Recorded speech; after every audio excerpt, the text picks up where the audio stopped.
Abahanga mu kwiga ibimenyetso by'umubiri, uburyo umuntu yicayemo biba bigaragaza imigambi ndetse n'intekerezo afite.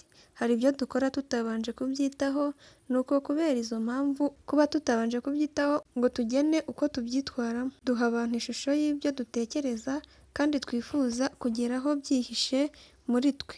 Hano turareba uburyo abakobwa bicara, ubusobanuro bw'imiterere yabo, uko babayeho, ibyo bakunda ndetse n'ibindi.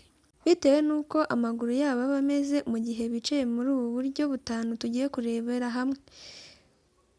Wowe tugiye kubana kora subscribe, share na comment hano kuri The Family 2050 mbahaye ikaze.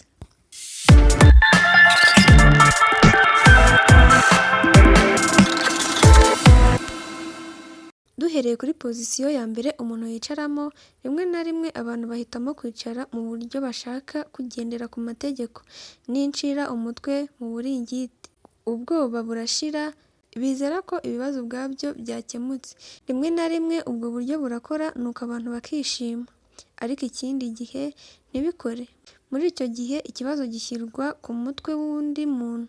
Biroroshye kuvugana n'abo bantu, ntibaboshya ibiganiro, bahindura intekerezo byoroshye kandi kenshi baba batekereza ibintu bidahinduka mu gihe cy'icyumweru.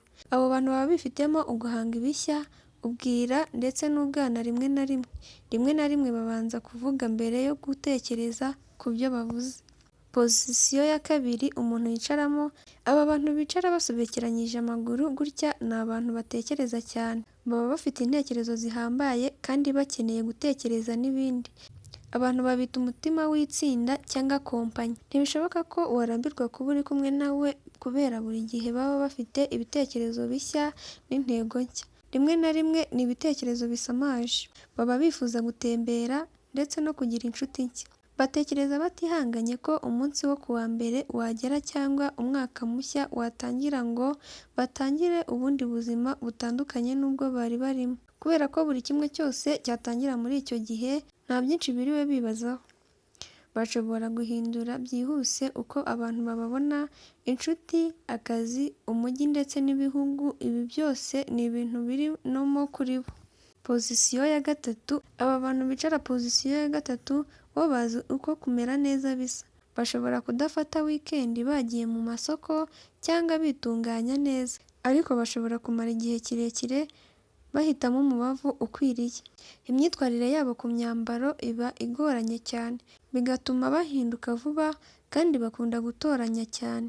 Kenshi baba bari mu byo twakwita nk'ibyago, ariko mu byo bamwe bafata nk'ibyago hari uburyo biba byubatsemo. Nyirabyo aba ashobora kubona byose akeneye ahumirije. Ikintu kimwe kibagora cyane ni ugutumbera ibintu bishya, kandi ntibashobora kugumisha umutima ku kintu runaka mu gihe kirekire. Ikirenze kuri ibyo, bashobora guhindura ingingo byoroheje. Naho bano bicara pozisiyo ya kane, aba bantu bicara muri ubu buryo ntibaba bashaka gukererwa, kandi ntibaba bifuza ko n'abandi bantu bakererwa nabo. Baba ari simate, abahanga, bumva abandi kandi bakizera ko kubura amahoro yuzuye biruta kuba mu ntonganya. Abo bantu ntibatekana iyo umuntu yerekanye uko yiyumva mu ruhame, yaba nko gusomana cyangwa gutongana kw'abashakanye.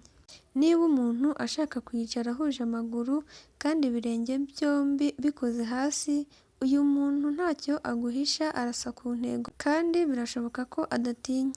Mu gihe yicaye muri ubu buryo nuko umuntu akaba ashaka kuzamura igihe cy'imbere ku kirenge akandagiriye ku gatsinsino. Izere nta shoti ko nubwo ubona ko utuje kandi ahamye, yiteguye kurwanya ibitekerezo by'uwo ari we wese. Isi kuri uyu muntu ntabwo ayizera, usanga umuryango we cyangwa umufasha we ari we mizero ye. Agashyira ingufu ku hantu aho ariho hose hashobora kuva ibyago. Kumwivumburaho uko ariko kose kuri we bimubera urujijo, bimwereka ko hari ikitagenda neza kuri we. Nuko mu kanya gato agatangira kwirwanaho. Naho bano bantu bicara muri iyi pozisiyo ya gatanu ariyo ya nyuma, aba bantu bo ntibihutira gukora ibintu, kandi iyo bashyingiwe ntibihutira kubyara mbere y'uko barangiza kwiga cyangwa kubona akazi, kubera ko baba bizera ko buri kintu kigira igihe cyacyo. Bagaragazwa cyane no kwikoraho, rimwe na rimwe biba bishobora kubabera bibi cyane, kandi bagaharanira kuba bagera ku nzozi z'ubuzima. Intego nicyo cy'ibanze kibatera ubwira mu kugira ngo bibagirwe aho bahombye bajye aho inzozi zabo zaba impamo. Isura yabo ni kimwe mu bintu by'ingirakamaro kuri bo, kandi ntibaba bitaye ku byo bakora kugira ngo bagumane n'imiterere yabo ikwiye. Mu mutima wabo usanga nta mutekano baba bifitemo, kandi akenshi bemera kunengwa byaba mu bucuti cyangwa mu rwego rwo kuzamurana. Mwebwe mwabanye natwe ndabashimiye, ndagusaba gukora subscribe niba utarakora subscribe kugira ngo ujye uba uwa mbere mu kubona amakuru n'ibiganiro tubagezaho. Iyi ni The Family 2050.